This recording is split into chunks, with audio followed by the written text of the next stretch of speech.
कभी तुमने ये महसूस किया है कि तुम दिन भर काम करते रहते हो, थक कर चूर हो जाते हो, लेकिन महीने के आखिर में हाथ में बस थोड़े से ही पैसे बचते हैं और रात को छत की तरफ देखते हुए दिल में एक धीमा सा डर बैठ जाता है। पता नहीं मैं कभी सच्चे मायने में अमीर बन पाऊंगा या नहीं। कभी ऐसा लगा है कि तुम्हारी मेहनत किसी और की जेब भर रही है और तुम्हारा भविष्य बस सवालों से भरा है। यही डर, यही बेचैनी, यही सवाल तुम्हें एक बहुत पुराने शहर में ले जाता है। एक ऐसा शहर जहां ऊंची दीवारें हैं, गर्म हवा है, बाजार में ऊंची आवाजों में बोलते सौदागर हैं और हर तरफ सोने की खनक है। ये है बाबिलोन। और यहीं रहता है अरकाद, जिसके बारे में लोग फुसफुसाकर कहते हैं ये है बाबिलोन का सबसे अमीर आदमी। तुम भीड़ से निकलकर चुपचाप उसके घर की ओर जाते हो, वैसे ही जैसे तुम अपने मन के अंदर किसी ऐसे इंसान को ढूंढते हो जो तुम्हें साफ साफ बता दे पैसा कैसे टिकता है, जिंदगी से ये डर कैसे जाता है। अरकाद कोई राजा जैसा नहीं दिखता, न ही उसके चारों तरफ सोने के पहाड़ रखे हैं। वो बस एक शांत, सादे कपड़े पहने हुए, मुस्कुराता हुआ बूढ़ा आदमी है, जिसकी आंखों में एक गहरा सुकून है। जैसे उसको अब पैसे से डर नहीं लगता, जैसे वो जानता है कि कल कैसा भी हो वो संभाल लेगा। तुम और उसके साथ बैठे कुछ और लोग उससे वही सवाल पूछते हो जो तुम्हारे दिल में भी सालों से घूम रहा है। हम भी मेहनत करते हैं, फिर हमारे पास सोना क्यों नहीं टिकता? तुम सबसे अमीर कैसे बन गए? अरकाद थोड़ा सा हंसता है और कहता है, मैं भी कभी तुम्हारी तरह ही था, खाली जेब वाला, दूसरों के लिए मिट्टी की तख्तियों पर हिसाब लिखने वाला। लेकिन मेरे भीतर भी एक दिन यही सवाल जगा, मैं कब तक दूसरों की गिनती करूंगा और खुद खाली रहूंगा? और उसी सवाल ने मुझे एक ऐसे बूढ़े धनी व्यापारी के पास पहुंचा दिया, अल्गामीश, जिसने मुझे सोने का पहला असली नियम सिखाया। वो तुम्हें उस रात में ले जाता है जब अरकाद ने पूरी रात मेहनत करके अल्गामीश के लिए हिसाब लिखा और बदले में उसने सोना नहीं मांगा, बल्कि एक बात मांगी, मुझे वो तरीका बताओ जिससे मैं भी अमीर बन सकूं। अल्गामीश ने उसे देखा और कहा, ज्यादातर लोग बस ज्यादा मजदूरी, ज्यादा तनख्वाह मांगते हैं, पर कभी ये नहीं पूछते कि जो मिल रहा है उसे टिकाना कैसे है। अगर तुम सच में सीखना चाहते हो तो सुनो, तुम्हारी कमाई का कम से कम 10वां हिस्सा हमेशा सिर्फ तुम्हारा होना चाहिए। उसे तुम किसी भी हालत में खर्च नहीं करोगे, पहले खुद को दोगे, फिर दुनिया को। ये बात सुनते ही तुम्हें अपने आज के महीने याद आते हैं, जब तनख्वाह आती है, पहले किराया, एमी, घर का खर्च, मोबाइल, ऑनलाइन खरीदारी, घूमना फिरना, और आखिर में तुम खुद के लिए, अपने भविष्य के लिए कुछ भी नहीं बचा पाते। तुम समझते हो कि अब तक तुमने दुनिया को पहले दिया और खुद को बाद में, इसलिए जेब हमेशा खाली रही। अरकाद भी शुरुआत में यही गलती करता है। वो 10वां हिस्सा तो अलग करता है, लेकिन कुछ ही समय बाद उसे जल्दी अमीर बनने की जल्दी लगती है और वो अपने जमा सिक्के एक ईंट बनाने वाले दोस्त को दे देता है, जो दूर शहर से कीमती जवाहरात लाने की योजना बनाता है। अरकाद को लगता है ये बहुत अच्छा मौका है, जल्दी बहुत पैसा बन जाएगा। लेकिन जब वो जवाहरात लौटकर आते हैं तो पता चलता है कि वो नकली हैं और उसका सारा बचाया सोना डूब चुका है। जब अल्गामीश वापस आता है और ये सुनता है तो वो गुस्सा नहीं होता, बस शांत होकर कहता है, तुमने अपने सोने की सलाह एक ऐसे इंसान से ली जिसे जवाहरात के बारे में कुछ पता ही नहीं। सोना हमेशा उस इंसान से भाग जाता है जो उसे ऐसे काम में लगाता है जिसमें ना उसे और ना उसके सलाहकार को अनुभव हो। तुम ये सुनकर अपने आज के फैसले याद करते हो, किसी की बात पर अचानक पैसा लगा देना, बड़े बड़े वादों के पीछे भाग जाना, बिना समझे उधार दे देना, जल्दी दुगुना हो जाने के लालच में सब कुछ खो देना, और अचानक तुम्हें महसूस होता है कि किताब में लिखा ये पुराना किस्सा दरअसल तुम्हारी आज की जिंदगी का आईना है। फिर अरकाद धीरे धीरे सीखता है। वो अपनी कमाई का 10वां हिस्सा नियमित रूप से अलग रखता है, खर्चों को नियंत्रित करता है और इस पैसे को सिर्फ ऐसे कामों में लगाता है जहां समझदार, अनुभवी लोग हों, जिनका काम सालों से चल रहा हो और जहां लाभ कम लेकिन भरोसेमंद हो। उसके सिक्के धीरे धीरे लौट कर आते हैं, अपने साथ छोटे छोटे सिक्के लाते हैं, जैसे धन का एक पौधा जो अब अपने बीज खुद गिरा रहा हो। वो समझता है कि असली अमीरी बड़े झटके से नहीं, बल्कि छोटे लगातार कदमों से आती है। बाबिलोन का राजा जब देखता है कि उसके शहर के बहुत लोग गरीब हैं, डर में जी रहे हैं, तो वो अरकाद को बुलाकर कहता है, इन लोगों को सिखाओ कि सोना कैसे टिकता है ताकि हमारा शहर मजबूत बने। तब अरकाद 100 लोगों को बिठाता है, जैसे आज तुम एक वीडियो में 100 हजारों लोगों को सामने बैठे हुए कल्पना कर सकते हो, और वो उन्हें 7 आसान लेकिन गहरे नियम समझाता है जो तुम आज भी अपने जीवन में वैसे ही रख सकते हो। वो कहता है, सबसे पहला कदम यह है कि तुम्हारा बटुआ मोटा होना शुरू हो, यानी जो भी तुम कमाते हो उसका कम से कम 10वां हिस्सा हमेशा अलग रखो। चाहे कितनी भी जरूरतें हों, पहले अपने भविष्य के लिए बचत निकालो, फिर बाकी से खर्च चलाओ। अगर तुम खुद को नहीं दोगे तो दुनिया कभी भी तुम्हें बचाने नहीं आएगी। दूसरा, वो कहता है अपने खर्चों पर ध्यान दो, हर चीज जरूरी नहीं होती, ये बस तुमने खुद से मान लिया है। तुम यदि अपनी चाहतों की सूची देखो तो वो तुम्हारी कमाई से हमेशा ज्यादा होगी।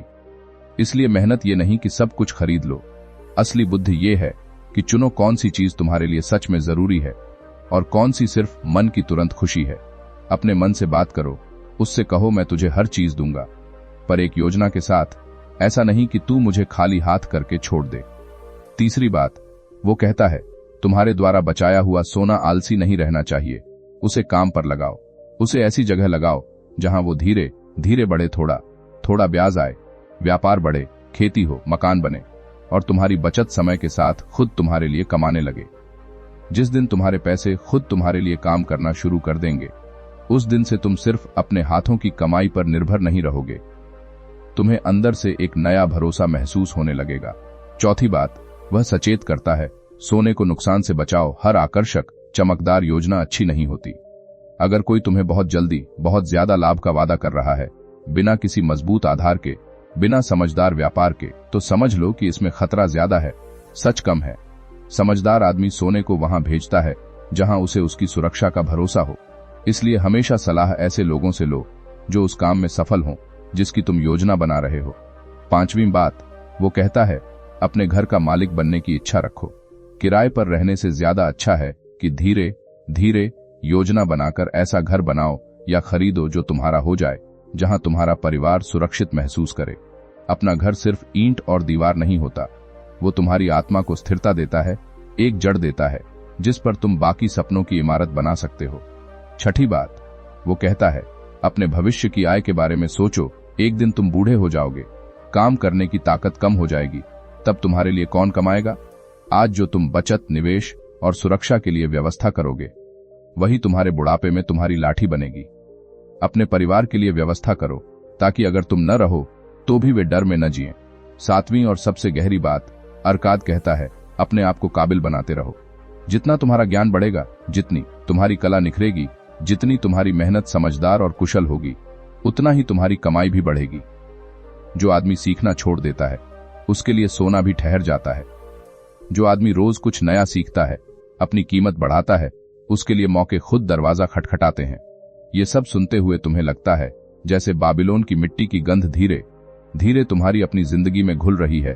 तुम्हारे हाथ में मोबाइल है, पर कहानी बहुत पुरानी है और सच्चाई आज भी उतनी ही ताजा है। किताब आगे सोने के नियम भी समझाती है। सोना हमेशा उस इंसान के पास आता है जो नियमित रूप से अपनी कमाई का एक हिस्सा बचाता है। सोना बढ़ता है जब समझदार और सुरक्षित कामों में लगाकर उसे कमाने का मौका दिया जाता है। सोना उस इंसान से दूर भागता है जो उसकी रक्षा नहीं करता, जो लालच में जल्दी दुगुना करने की चाहत में उसे खो देता है। सोना हमेशा उनके साथ रहना पसंद करता है जो अनुभवियों की सलाह लेते हैं, और सोना उनके हाथों से गायब हो जाता है जो भावनाओं, डर और लालच के वश में आकर बिना सोचे समझे फैसले लेते हैं। फिर किताब में एक और आदमी की कहानी आती है, दाबासीर, जो कर्ज में डूब जाता है, इतना कि उसकी इज्जत भी चली जाती है और वो खुद को दुनिया का सबसे छोटा आदमी महसूस करने लगता है। वो भागकर गुलाम बन जाता है, ऊंटों की देखभाल करता है और हर रात सोचता है क्या मैं ऐसा ही रहूंगा? क्या मैं वो आदमी नहीं बन सकता जो अपने कर्ज चुका सके, अपनी बात पर खड़ा हो सके? एक दिन वो तय करता है कि वो भागेगा नहीं, वो वापस जाएगा और अपने हर कर्ज का सामना करेगा। वो अपने कर्जदारों को लिखता है, मैं थोड़ा थोड़ा करके तुम्हारा पैसा लौटाऊंगा, पर मैं वापस दूंगा जरूर। वो अपनी कमाई को 3 हिस्सों में बांटता है, एक हिस्सा घर का जरूरी खर्च, एक हिस्सा सभी कर्ज धीरे धीरे चुकाने के लिए और एक हिस्सा अपनी खुद की बचत के लिए। शुरुआत में रकम छोटी होती है, लोग उस पर भरोसा नहीं करते, लेकिन धीरे धीरे महीना दर महीना उसके पैसे लौटते रहते हैं। और उसका सबसे बड़ा लाभ ये नहीं होता कि उसका कर्ज कम होता है, बल्कि ये होता है कि उसका आत्मसम्मान लौट आता है। वो अपने आप को फिर से एक इंसान, एक जिम्मेदार आदमी महसूस करने लगता है। ये कहानी तुम्हें ये महसूस कराती है कि चाहे तुम कितने भी कर्ज में डूबे हो, कितनी भी गलतियां की हों, अगर तुम ईमानदारी से एक साफ योजना बनाकर थोड़ा थोड़ा आगे बढ़ोगे तो बाहर की दुनिया से पहले तुम्हारे भीतर का डर ढहने लगेगा। धीरे धीरे तुम खुद को नया बनते देखोगे। The richest man in Babylon असल में बस पैसों की किताब नहीं है, ये तुम्हारे और तुम जैसे लाखों लोगों के डर, लालच, आलस और उम्मीद की कहानी है। ये तुम्हें सिखाती है कि अमीरी किस्मत नहीं, आदत है। ये किस्मत वाले दिन का इंतजार नहीं, बल्कि रोज के छोटे छोटे फैसलों का नतीजा है। हर महीने थोड़ा बचाना, खर्चों को समझना, सुरक्षित और समझदार निवेश करना, लालच से बचना, अपने परिवार और भविष्य के लिए व्यवस्था करना, और सबसे बढ़कर खुद को रोज थोड़ा बेहतर बनाना। जब तुम इस कहानी को अपने भीतर चलने दोगे तो तुम अपने महीने की शुरुआत से ही अलग तरह से सोचने लगोगे। तनख्वाह आते ही तुम पहले अपने लिए, अपने भविष्य के लिए हिस्सा निकालोगे। तुम हर खर्च पर खुद से पूछोगे, क्या ये सच में जरूरी है या बस मन की एक पल की जिद है। तुम किसी भी योजना में पैसा लगाने से पहले ये देखोगे कि इसमें समझ है या सिर्फ चमकदार बातें। तुम अपनी कला, अपने काम, अपने हुनर को रोज थोड़ा थोड़ा निखारोगे ताकि तुम्हारी कीमत बढ़े। और धीरे धीरे बिना किसी शोर के तुम्हारे भीतर एक नया सुकून उगने लगेगा।